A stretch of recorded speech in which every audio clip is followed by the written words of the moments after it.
አንድን ሰው በእውነት ማራኪ የሚያደርገው ምንድነው? ወደ ኋላ መለስ ብለህ አስብ። በህይወት ውስጥ አግኝታቸው የማትረሳቸው እጅግ የምታከብራቸውንና ልዩ ተጽዕኖ የፈጠሩብህን ሰዎች ለአፍታ አስባቸው። ማራኪነታቸው ከለበሱት ውድ ልብስ፣ ከፊታቸው ውበት ወይም ከባንክ አካውንታቸው የመነጨ አልነበረም። ማራኪነታቸው ከውስጣቸው በሚፈነጥቀው ኃይል ላይ ነበር። የሰው ልጅ በተፈጥሮ የሚሳበው ወደ መልክ ሳይሆን ወደ ጉልበት ነው። ወደ አንድ ክፍል ስትገባ አንዲትም ቃል ሳትናገር ሰዎች ዞር ብለው እንዲያዩህና እንዲያከብሩ የሚያደርገው ያ የውስጥ ኃይል ነው። የሻኦሊ መነኮሳት አእምሯቸውን ለማሰልጠን ለሰዓታት ያህል በአንድ ቦታ ላይ ሳይንቀሳቀሱ የፈረስ አቋም በመያዝ ይቆማሉ። ጡንቻዎቻቸው ይቃጠላሉ፣ ላባቸው ይፈሳል፣ አእምሯቸው አቁም ብሎ ይጮሃል። ነገር ግን አይንቀሳቀሱም። ለምን? ምክንያቱም ትልቁ ጦርነት ከውጭ ካለው ጠላት ጋር ሳይሆን በውስጣችን ካለው ደካማ ድምጽ ጋር መሆኑን ስለሚያውቁ ነው። አብዛኛው ሰው ስሜቱን ተከትሎ ይኖራል። ዛሬ ደብሮኛል፣ አልሰራም፣ ነገ ጀምራለሁ ይላል። ነገር ግን ጠንካራ አእምሮ ያላቸው ሰዎች በስሜታቸው አይታለሉም። ዲስፕሊን ማድረግ ያለብን ነገር ማድረግ በማትፈልገው ጊዜ እንኳን ማድረግ መቻል ነው። ማራኪነት የሚጀምረው እዚህ ጋር ነው። ማህበረሰቡ ስሜቱን መቋጠር የማይችልን ሰው አያከብርም። ነገር ግን ራሱን ያሸነፈ ለራሱ የገባውን ቃል ኪዳን የሚያከብር ሰው በተፈጥሮ እጅግ ማራኪ ነው። ራስን ማዘዝና ማስፈጸም ስትችል የራስህ ህይወት ንጉስ ትሆናለህ። ንጉስ የሆነ ወንድ ደግሞ የኃይሉ ሞገድ ከሩቅ ይሰማል። አንድ ጥንታዊ የዜና አባባል አለ። የደፈረሰን ውሃ ለማጥራት የተሻለው መንገድ ዝም ብሎ መተው ነው። ስሜትህም ልክ እንደዚሁ ነው። አንድ ሰው ስድብ ሲወረውርብህ ወይም ያልጠበቅከው ከባድ ችግር ሲፈጠር እንዴት ትመልሳለህ? የተሰበረና ደካማ አእምሮ ያለው ሰው ፈጣንና የቁጣ ምላሽ ይሰጣል። እንደ ቅጠል በነፋስ ይወዛወዛል። ነገር ግን አደገኛውና ማራኪው ሰው ስሜቱን እንደ ብረት ተቋጥሮታል። በአንተ ላይ በሚፈጠረው ነገርና በምትሰጠው ምላሽ መካከል አንዲት ትንሽ ክፍተት አለች። ማራኪ ሰዎች ያቺን ክፍተት ይጠቀሙባታል። ሁሉም ነገር ምላሽ እንደማይፈልግ ያውቃሉ። አንድ ሰው ሊያናደደ ሲሞክር ኃይልህን አውጥተህ አትስጠው። ዝም ብለህ በፈገግታ ወይም በጸጥታ አይን አይኑን ብትመለከተው ያ ሰው ኃይሉን ያጣል።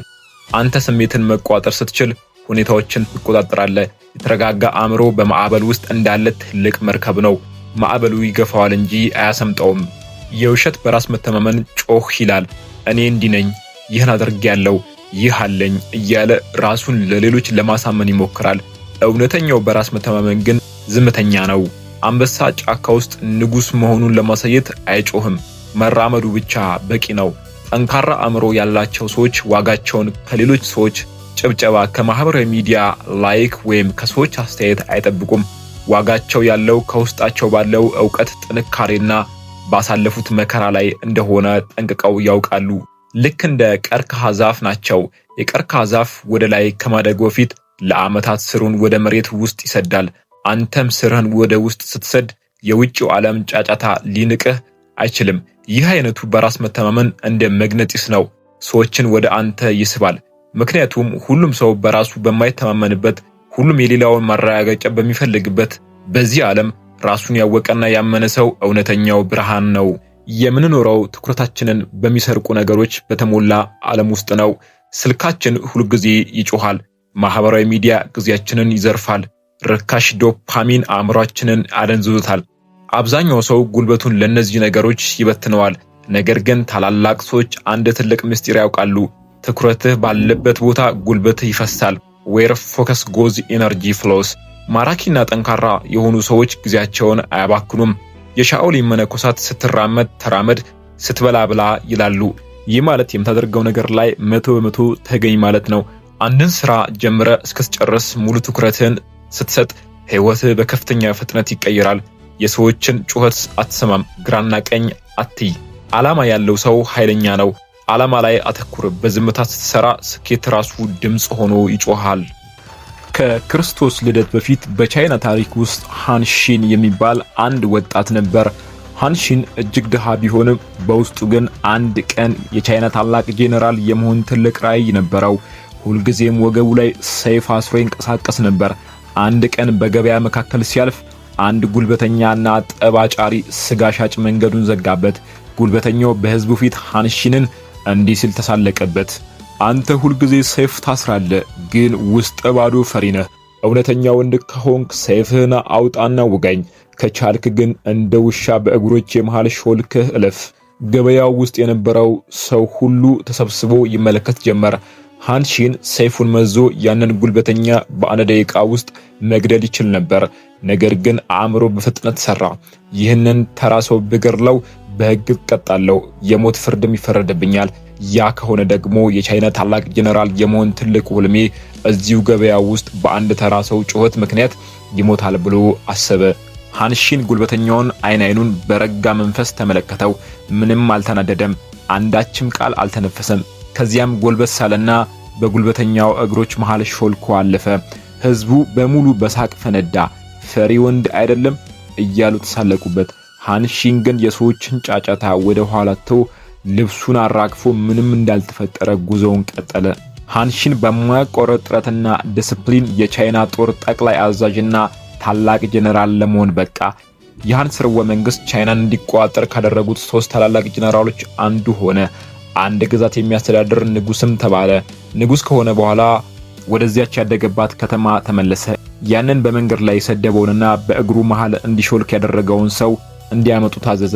ያ ሰው ወደ ቤተ መንግስት ሲገባ በድንጋጤ ይንቀጠቀጥ ነበር። መገደሉን እርግጠኛ ሆኖ ነበር። ሃንሺን ግን ፈገግ ብሎ የጦር መኳንንቱን ማዕረግ ሰጠ። ለሹማምንቶችም እንዲህ አላቸው፣ ያኔ በገበያ ውስጥ እሱን መግደል አቅቶኝ አይደለም፣ ነገር ግን ትልቅ ዓላማ ያለው ሰው ለተራ ጩኸት ጊዜን አላጠፋም። በእግሩ መሃል ማለፌ ያመጣብኝ ጊዜያዊ ውርደት ዛሬ ለደረስኩበት ታላቅ ክብር አብቅቶኛል። እያንዳንዱ ጩኸት ምላሽ አይፈልግም። ጥልቅ ትኩረት፣ ራዕይ እና ዓላማ ትልቅ ከሆነ በመንገድ ላይ ለሚጮሁ ውሾች ሁሉ ድንጋይ ለመወርወር አትቆምም። በራስ መተማመን፣ ሳይለንስ፣ ኮንፊደንስ። ማህበረሰቡ ፈሪ ብሎ ሲስቅበት ሃንሺን ራሱን አልጠረጠረም። ምክንያቱም እውነተኛ ማንነቱንና አቅሙን ከውስጡ ያውቅ ነበር። የሌሎች ማረጋገጫ አላስፈለገውም። ብዙ ሰዎች የውስጥ ሰላም ማለት ችግር የሌለበት ህይወት መኖር ይመስላቸዋል። አይደለም። የውስጥ ሰላም ማለት በችግሮችና በማዕበል መካከል ሆነ ራስን ማረጋጋት መቻል ነው። ጠንካራ ሰዎች መቋጠር የሚችሉትንና የማይችሉትን ለይተው ያውቃሉ። የሌሎችን ሰው አስተያየት መቋጠር አትችልም። ትላንትና የሆነውን ነገር መቀየር አትችልም። ነገ ምን እንደሚፈጠር አታውቅም። ታዲያ ለምን ትጨነቃለህ? ትኩረትን መቋጠር በምትችለው ነገር ላይ ብቻ መሆን አለበት። በአንተ አስተሳሰብ፣ በአንተ አሁን ላይ ባለ ድርጊት እና በአንተ ምላሽ ላይ። ካለፈው ጋር መውጣትህን አቁም። የሆነውን ነገር በጸጋ ተቀበል። ይህንን ስታደርግ ትልቅ ሸክም ከትከሻ ላይ ይወርዳል። ይህ የውስጥ ሰላም በሰውነትህ ቋንቋ፣ በዲ ላንጉዌጅ እና በአይኖች ላይ ይንባል። ሰዎች ከአጠገብ ሲሆኑ ደህንነት ይሰማቸዋል። እረፍት ያገኘ አእምሮ ያለው ሰው በማህበረሰብ ውስጥ የፈውስ ምንጭ ነው። ተነሳሽነት ወይንም ደግሞ ሞቲቬሽን አጭበርባሪ ነው። ቪዲዮ ስታይ ልትነሳሳ ትችላለህ፣ ነገር ግን ጠዋት ከአልጋ አያስነሳህም። ህይወትን የሚቀይረው ታላቅ ኃይል ቀጣይነት ነው። አንድ ጠብታ ውሃ ጠንካራውን ድንጋይ የሚበሳው በኃይሉ አይደለም፣ በማያቋርጥ ቀጣይነቱ እንጂ። አንተም ህይወትን የምትቀይረው በአንድ ቀን ተአምር ሳይሆን በየቀኑ በምታደርጋቸው ትናንሽ ጥረቶች ነው። በየቀኑ 1% ብቻ የተሻልክ ለመሆን ጥረት አድርግ። በጂም ውስጥ በራስ ቦታ ወይም በአስተሳሰብ ግንባታ ውጤቱ ወዲያውኑ ላይታይህ ይችላል። የዘራሃው ዘር መሬት ውስጥ ሆኖ እየበሰበሰ ሊመስል ይችላል። ነገር ግን አታቋርጥ። ሰዎች አንተን የሚያከብሩ ስትጀምር ሳይሆን ሁሉም ሰው ሲደክምና አቋርጦ ሲወጣ፣ አንተ ግን ገና ጉዞህን ስትቀጥል ነው። ጽናት በጊዜ ሂደት ወደ ሊቅነት ማስተሪ ይቀየራል። ዓለም አንተን የምትይዝህ አንተ ራስን በምትይዝበት መንገድ ነው። ራስን ካላከበርክ ማንም አያከብርህም። ራስን ማክበር ማለት የራስ ህይወት ጠባቂ መሆን ማለት ነው። ድንበር ማበጀት መቻል ነው። ዋጋህን ማወቅና ከዚህ በታች ለሆነ ማንኛውም ነገር እጅ አለመስጠት ነው። ሰዎች ጊዜህን ሲያባክኑ፣ ክብርን ሲነኩ ወይንም የማይጠቅም ስፍራ ላይ እንድትገኝ ሲጋብዙህ ያለምንም ማቅማማት አይሆንም ማለት መቻል አለብህ። አይሆንም ማለት ሌላውን መጥላት ሳይሆን ራስን የመውደድ ከፍተኛ መገለጫ ነው። አንተ የራስህ ህይወት ዋና ገጸ ባህሪ ነህ። መርዛማ ከሆኑ ግንኙነቶች ርቀህ መሄድ ስትችል ራስህ ለተሻለ ነገር እያዘጋጀህ ነው። ራስን ማክበር ትዕቢት አይደለም። ራስን ማክበር የአንድ አደገኛና ማራኪ ሰው ጥልቅ የጥንካሬ መገለጫ ነው። አእምሮህን፣ አካልህንና ስነ ልቦናን የምትቀይርባቸው የብረት መዶሻዎች ናቸው። አእምሮህ እንደ ትልቅ ምሽግ ነው። ማንን እንደምታስገባ፣ ምን አይነት ሐሳብ በውስጡ እንዲያድር እንደምትፈቅድ የምትወስነው አንተ ነህ። የሚመጣብህ ፈተና እንደ ቅጣት አትየው፣ ይልቁንም እንደ ማሰልጠኛ ሜዳ ተጠቀምበት። ህመም ወደ ጥንካሬ፣ ብቸኝነት ወደ ራስ ግኝት፣ ውድቀት ደግሞ ወደ ታላቅ ትምህርት ይቀየራል። አንተ የተፈጠርከው ለታላቅነት ነው። ቻይናውያን ውዌ የሚሉት ጥልቅ ፍልስፍና አላቸው። ትርጉሙ ያለ ጥረት መፍሰስ ወይንም ደግሞ የተፈጥሮን ፍሰት መከተል ማለት ነው።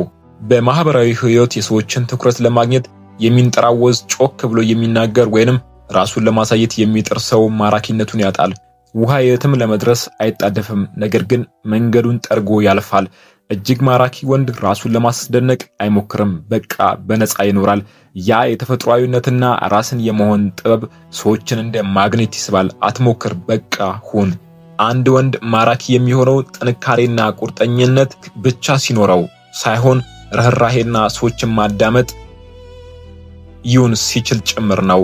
መጉዳት የሚችል አደገኛ አቅም ያለው ነገር ግን ሰላምን የመረጠ ሰው፣ አንበሳ ሆኖ ሳለ ለሕፃን እጅ ግን ዝቅ ብሎ የሚራራ ሰው ከምንም ነገር በላይ ማራኪ ነው። ይህ ሚዛን ሰዎች እንዲያከብሩና በተመሳሳይ ጊዜ ደህንነት እንዲሰማቸው ያደርጋል። አንድ የቻይናውያን ታሪክ አለ።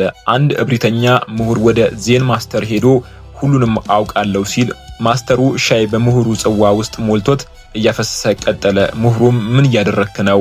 ሞልቷል እኮ ሲለው ማስተሩም ጽዋህ ልክ እንዳንተ አምሮ ሞልቷል፣ ባዶ ካላደረከው አዲስ ነገር ልጨምርልህ አልችልም አለው። እብሪትና ሁሉንም አውቃለሁ ማለት የደካማነት ምልክት ነው። ማራኪ የሆኑ ሰዎች ሁልጊዜ ለመማር ክፍት የሆኑ ኤምፓቲ ካፕ ሜንታሊቲ ያላቸው ናቸው። ስህተታቸውን አምኖ መቀበል የማይፈሩ ናቸው። ይህ አይነቱ ጥልቅ ትህትና በሰዎች ዘንድ ከፍተኛ የሆነ አድናቆትን ያመጣላቸዋል። በቻይና ሕክምና እና ማርሻል አርት ውስጥ ቺ የህይወት ወይም የውስጥ ኃይል ነው። ማራኪነት የሚመጣው ከምትለብሰው ልብስ ሳይሆን ከምትረጨው ቺ ወይንም ደግሞ ኢነርጂ ነው። አእምሮህ የተረጋጋ ዲሲፕሊን ያለውና በራሱ የሚተማመን ሰው ክፍሉ ውስጥ ሲገባ አየሩ ይቀየራል። ዝም ብሎ ቢቀመጥም ሰዎች ክብደቱ ይሰማቸዋል። ይህንን የውስጥ ኃይል የምትገነባው ዓላማን በማሳደድ በመረጋጋትና ራስን በዝምታ በማሰልጠን ብቻ ነው።